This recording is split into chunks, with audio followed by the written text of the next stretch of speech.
आप 100 दफ़ा मैं 2014 में भी ये बात यहाँ पे उस वक्त प्रोग्राम जो थे, बहरहाल जब ये मोदी साहब आए हैं, मतलब वहाँ पे वो जो डायनेस्टिकल पॉलिटिक्स थी उसको तो चैलेंज किया, ख़त्म कर दिया तकरीबन। आईएमएफ ये कहा है कि 2025 के अंदर इंडिया जापान को क्रॉस कर जाएगा as a fourth largest economy.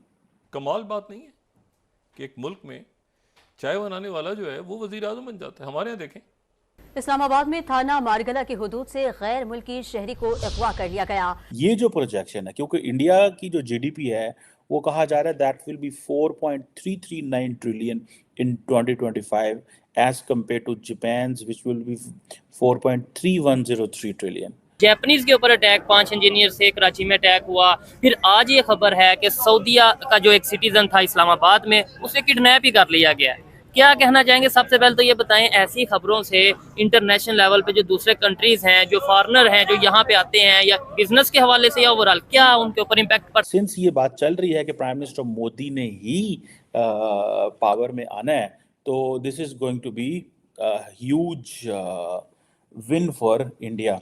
और ये जो आईएमएफ का फोरकास्ट है, चाइना जो है वो पाकिस्तान से खफा नज़र आ रहा है और मेरे ज़राए ये इस बात की तस्दीक कर रहे हैं, अभी तक वहाँ पर काम शुरू नहीं हो सका। सो प्राइम मिनिस्टर मोदी के जो अगले 5 साल हैं, द नेक्स्ट 5 years, इंडिया जो है is going to be the. Hello दोस्तों, स्वागत है आपका अपने चैनल में।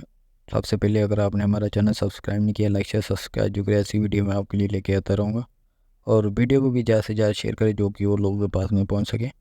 चलो वीडियो में तो चलते हैं। आपको पता होगा कि अगर हम 10 साल पीछे चले जाएं, जहाँ पर कि कांग्रेस की गवर्नमेंट थी, और आपको पता होगा तब इंडिया की जीडीपी बहुत ही पीछे थी, और जब से पीएम मोदी की गवर्नमेंट आई है आपको पता होगा जिस रफ्तार से जीडीपी बढ़ी है।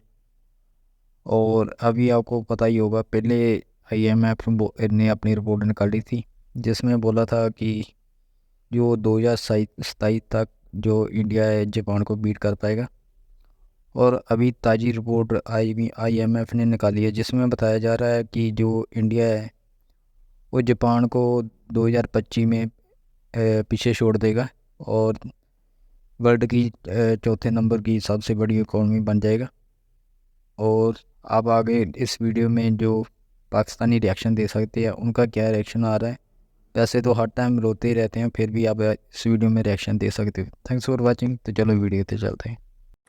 दोस्तों, आजकल आईएमएफ जो है उसकी मीटिंग्स हो रही हैं वॉशिंगटन के अंदर, और पाकिस्तान से भी, पाकिस्तान के फाइनेंस मिनिस्टर वहाँ पे गए हुए हैं।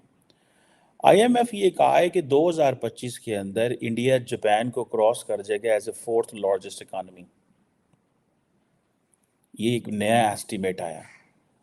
जो इंडिया की जो ग्रॉस डोमेस्टिक प्रोडक्ट है, ये that will basically surpass Japan in 2025 और फोर्थ लार्जेस्ट इकोनॉमी, ये आईएमएफ कह रहा है।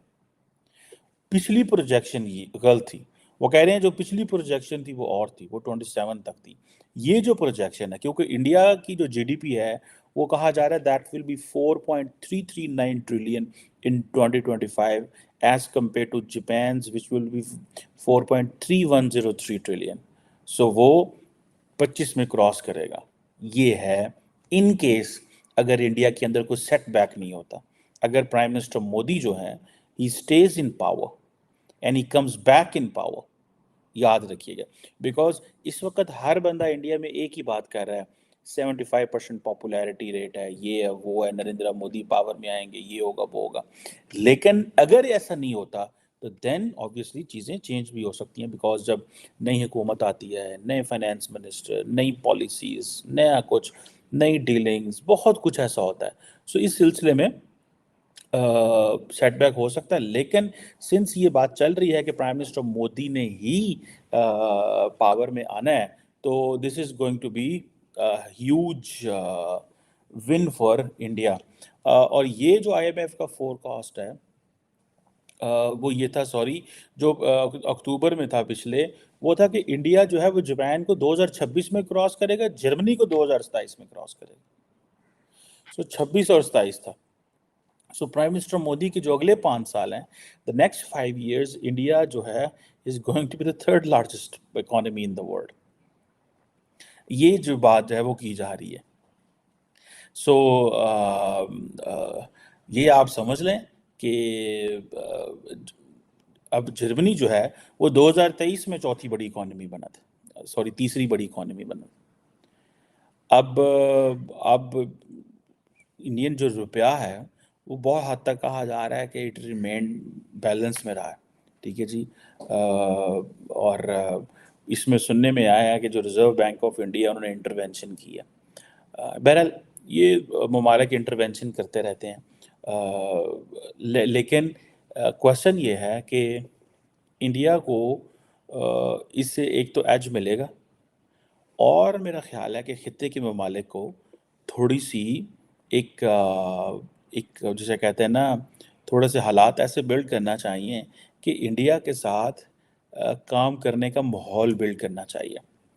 अब वो उसमें सबको फ़ायदा है, उसमें इंडिया को भी फ़ायदा है, पाकिस्तान को भी फ़ायदा है, बाकी ममालिक को भी फ़ायदा है।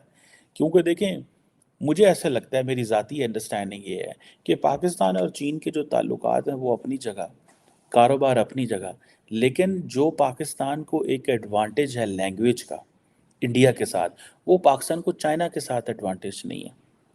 सो पाकिस्तानी बिजनेसमैन जो हैं, if they are working with Indian businessman, तो they can make more money. So political ताल्लुकात जहाँ पे हैं वो वहीं पे रहें। Let's not talk about Kashmir, let's not talk about other things, but let's talk about business, economy में बात करते रहें, ठीक है जी। और अब इंडिया जो है वो इकोनॉमी तो अपनी जगह, लेकिन कहा जा रहा है कि इंडिया जो है it is going to be another AI hotspot.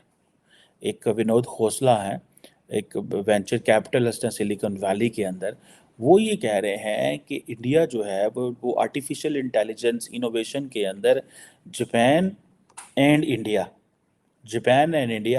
ये नेक्स्ट एआई हॉटस्पॉट है, ठीक है।